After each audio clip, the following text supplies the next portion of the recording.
আসসালামু আলাইকুম প্রিয় শিক্ষার্থী বন্ধুরা, তোমরা কেমন আছো? আশা করি সকলে ভালো আছো এবং নিরাপদে আছো। আমি জাহাঙ্গীর আলম, প্রভাষক, আসলে স্কুল অ্যান্ড কলেজ। আজকের অনলাইন ক্লাসে তোমাদের শুভেচ্ছা ও অভিনন্দন জানাচ্ছি। গত ক্লাসে আমরা তৃতীয় অধ্যায়ের অর্থের সময় মূল্য, টাইম ভ্যালু অফ মানি, এই অধ্যায়ে এককালীন বর্তমান মূল্যের যে সূত্রগুলো ছিল সেগুলো আমরা জেনেছি। আজ আমরা সেই সূত্র অনুসারে একটা গাণিতিক সমস্যার সমাধান করব। তাহলে চলো আমরা গাণিতিক সমস্যার সমাধান করি।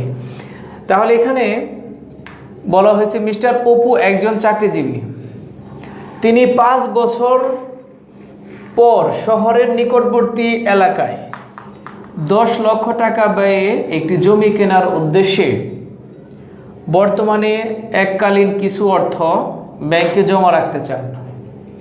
ব্যাংক সুদের হার 9% হলে ও বিভিন্ন ব্যাংক বছরে বিভিন্নভাবে চক্রবৃদ্ধি সুদ প্রদানের প্রস্তাব করে।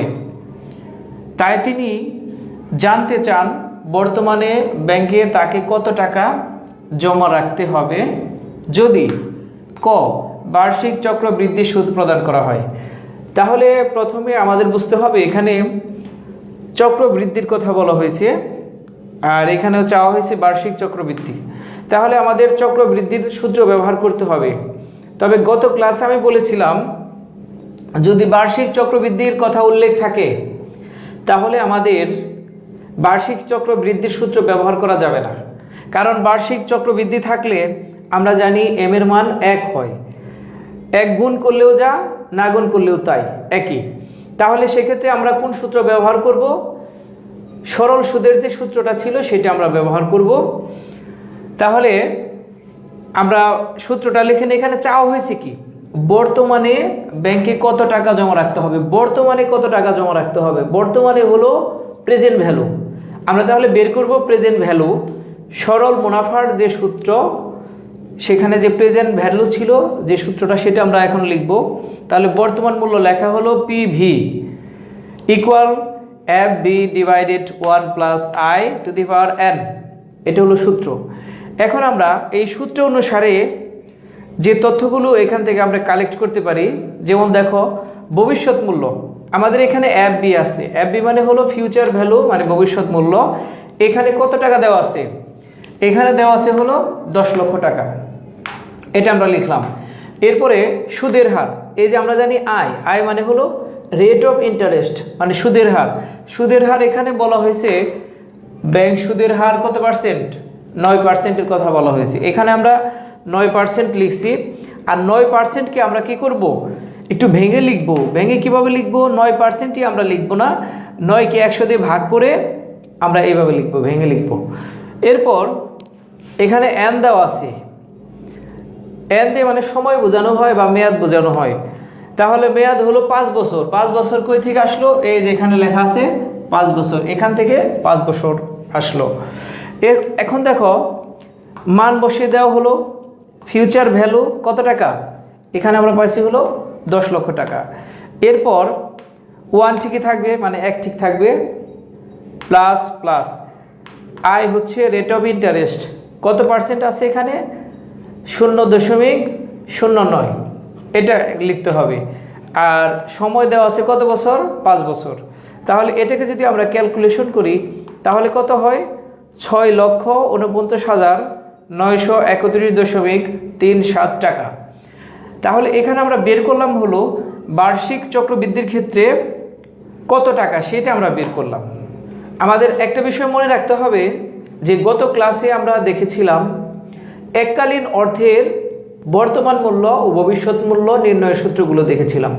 তো সেই সূত্র অনুসারে এখানে দেখো বর্তমানে এককালীন কিছু অর্থ, মানে বর্তমানে এককালীন অর্থের কথা এখানে বলা হয়েছে। আর এখানে বর্তমানে ব্যাংকে কত টাকা জমা রাখলেন সেটা আমরা বের করব। তো আমরা কোন নাম্বার বের করেছি? বার্ষিক চক্রবৃদ্ধি। এখন আমরা বের করব দৈনিক চক্রবৃদ্ধি, কারণ সূত্রগুলো আমরা পড়েছিলাম যে দৈনিক চক্রবৃদ্ধি থাকলে এম এর মান কত হয়, বার্ষিক চক্রবৃদ্ধি থাকলে এম এর মান কত হয়, সেগুলো আমরা জানি। এখন আমরা দৈনিক চক্রবৃদ্ধি হলে তাহলে বর্তমান মূল্যের যে সূত্রটা হবে present value equal F V 1 plus I divided M N into M, এটা হলো সূত্র।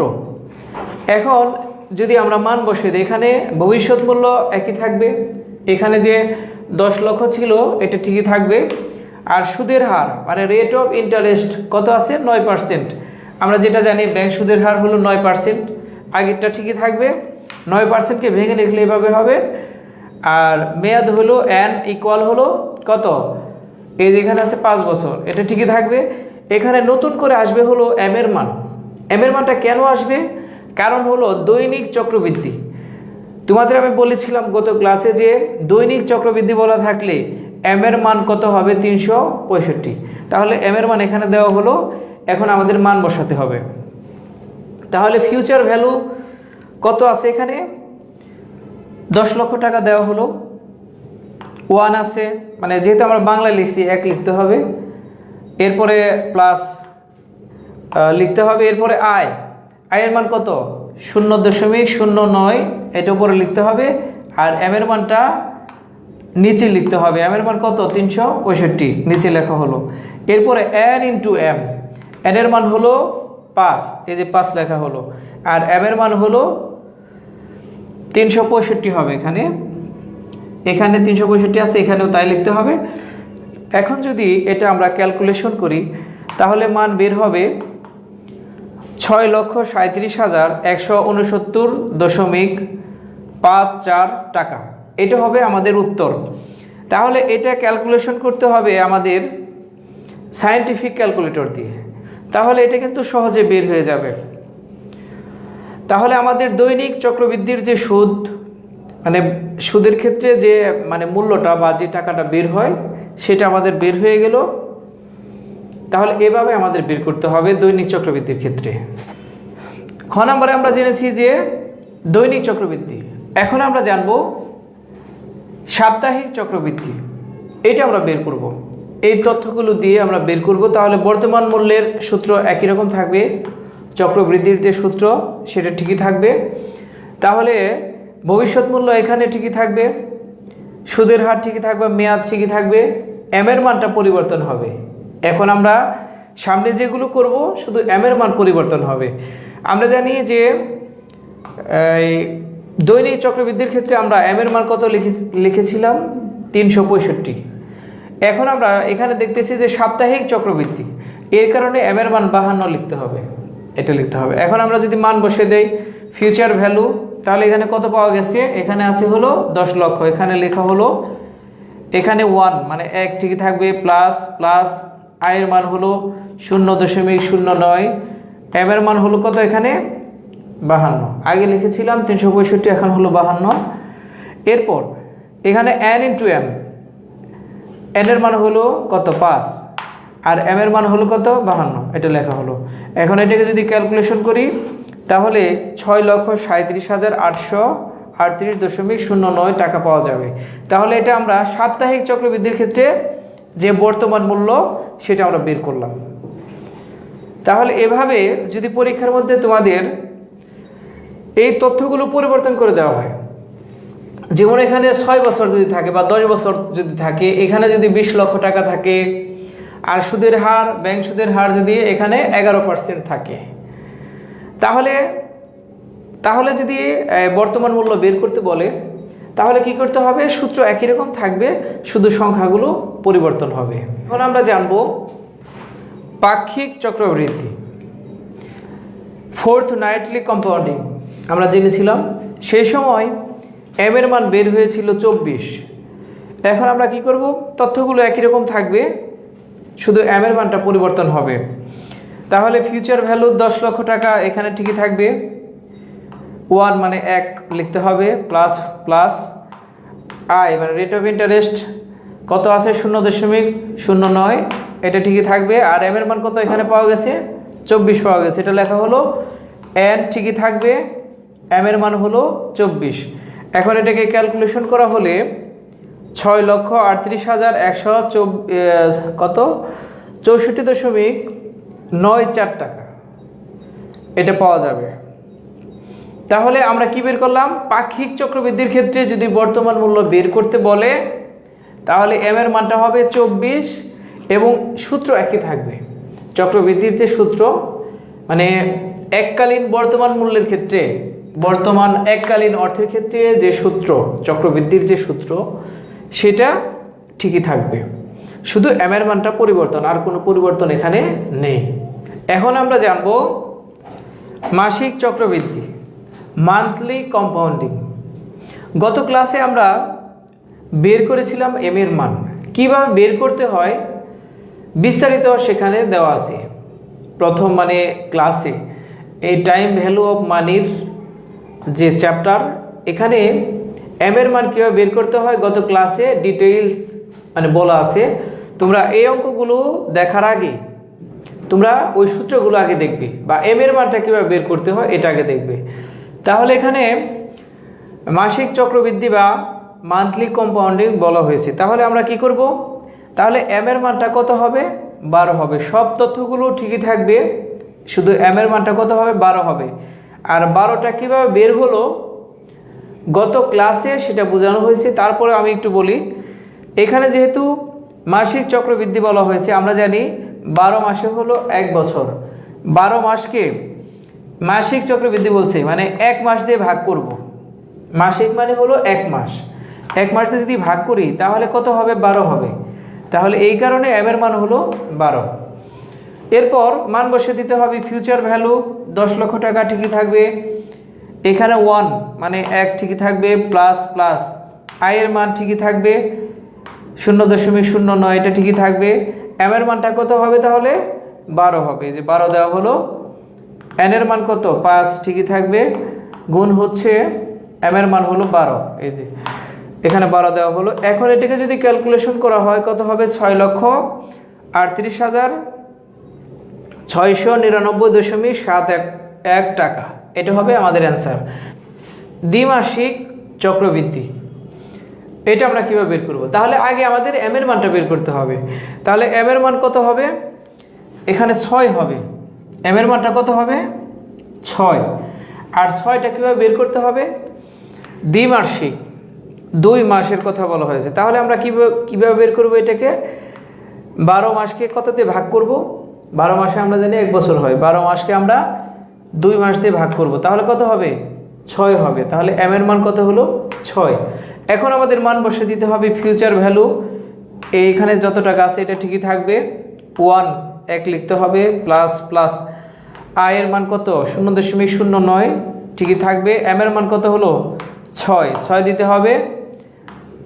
এন এর মান কত, 5, আর এম এর মান হলো 6। এটাকে ক্যালকুলেশন করলে কত পাওয়া যাবে, 6,39,762.52 টাকা। তাহলে এটা আমাদের দ্বিমাসিক চক্রবৃদ্ধিতে বর্তমান মূল্য এটা পাওয়া গেল। এইভাবে ক্যালকুলেশন করে বের করতে হবে। ত্রৈমাসিক চক্রবৃদ্ধি, এটার ক্ষেত্রে বর্তমান মূল্য কিভাবে হবে, তো প্রথমে আমরা এম এর মানটা বের করব। এম এর মানটা কত হবে, ত্রৈমাসিক থাকলে এম এর মানটা হবে 4। এটা কিভাবে আমরা বের করেছিলাম গত ক্লাসে, 12 মাসকে আমরা কত দিয়ে ভাগ করেছিলাম, ত্রৈমাসিক মানে 3 মাস, 3 মাস দিয়ে ভাগ করেছিলাম, তাহলে বের হয় কত, 4। তাহলে এখন জাস্ট আমরা মান বসিয়ে দিব। ফিউচার ভ্যালু সেই আগের মতোই সবসময় এখানে ঠিক থাকতেছে, 10 লক্ষ টাকা হলো। এখানে 1 ঠিকই থাকবে, প্লাস প্লাস আয়ের মান কত, সুদের হার হলো 0.09, এটা ঠিকই থাকবে। আর এখানে এম আছে, এম এর মানটা কত, 4, এই যে 4 দেওয়া হলো। এন ইন্টু এম, এন এর মান কত, 5 দেওয়া হলো। আর এম এর মান হলো কত, 4 দেওয়া হলো। এখন এটাকে ক্যালকুলেশন করলে কত পাওয়া যাবে, 6,40,816.55 টাকা। তাহলে এইভাবে আমরা ত্রৈমাসিক চক্রবৃদ্ধির ক্ষেত্রে বর্তমান মূল্য বের করব। তাহলে সূত্র একই রকম থাকবে। তাহলে এই সূত্র অনুযায়ী আমরা এই মানগুলো বের করব, একদম সহজ। এখন আমরা দেখব অর্ধবার্ষিক চক্রবৃদ্ধি। তাহলে আমাদের অর্ধবার্ষিক চক্রবৃদ্ধি যদি থাকে, সেমি অ্যানুয়াল কম্পাউন্ডিং, তাহলে এম এর মান কত হবে, 2 হবে। 2টা কীভাবে বের হলো, গত ক্লাসে তো বলা হয়েছেই, তারপরে আমি নতুন করে আবার বলতেছি তোমাদের বোঝার সুবিধার্থে। তাহলে আমরা জানি 12 মাসে 1 বছর হয়, 12 মাসকে অর্ধবার্ষিক মানে 6 মাস, 6 মাস দিয়ে যদি ভাগ করা হয় তাহলে কত হবে? 2 হবে। তাহলে m এর মান হলো 2। এখন আমরা মান বসিয়ে দিব। ফিউচার ভ্যালু কত আছে? 10 লক্ষ টাকা। এটা ঠিকই থাকবে। এখানে 1 আছে, 1 দেওয়া হলো, প্লাস প্লাস আয়ের মান কত? 0.09, এটা এখানে আনা হলো। এরপরে m এর মান কত? 2 এখানে দেওয়া হলো। এরপর n ইন্টু m, n এর মান কত? 5 আর m এর মান হলো 2। তাহলে এটাকে যদি আমরা ক্যালকুলেশন করি তাহলে 6,43,927.86 টাকা। তাহলে এইভাবে আমরা m এর মানটা জানা অত্যন্ত জরুরি। এটা জানার মাধ্যমে আমরা কি করতে পারবো? সহজেই চক্রবৃদ্ধির যে অঙ্কগুলো, বর্তমান মূল্য হোক আর ভবিষ্যৎ মূল্য হোক, এককালীন অর্থের যে অঙ্কগুলো, এগুলো আমরা খুব সহজেই করতে পারবো। তাহলে এই বিষয়গুলো মনে রাখতে হবে যে এখানে বর্তমানে এককালীন বলছি, আবার কিছু অঙ্কে থাকতে পারে বা গাণিতিক বিষয়ে থাকতে পারে যে ভবিষ্যতে এককালীন, সেই বিষয়টা আমাদের মনে রাখতে হবে। আর এখানে চক্রবৃদ্ধি, এই কথাটা মনে রাখতে হবে। ব্যাংক সুদের হার কত, সেই বিষয়টা দেখতে হবে। আর এখানে কি চাওয়া হয়েছে, কত বছর। তাহলে এগুলো একটু পরিবর্তন থাকতে পারে, সময়টা পরিবর্তন থাকতে পারে, যেটাই থাক, সুদের হার পরিবর্তন থাক, কিন্তু নিয়মগুলো একই রকম। প্রিয় শিক্ষার্থী বন্ধুরা, আজকের মতো এখানে শেষ করছি। গত ক্লাসে যে সূত্রগুলো বোঝানো হয়েছে সেগুলোতে যদি কোনো ধরনের সমস্যা থাকে তোমাদের আমাকে জানাবে। আর সেই সূত্র অনুযায়ী আজকে যে সমস্যাগুলো সমাধান করা হলো, এখানেও যদি কোনো সমস্যা থাকে আমাকে জানাবে। তো সবাই ভালো থাকবে, সুস্থ থাকবে, এই কামনা করে এখানে শেষ করছি। আল্লাহ হাফিজ। আসসালামু আলাইকুম।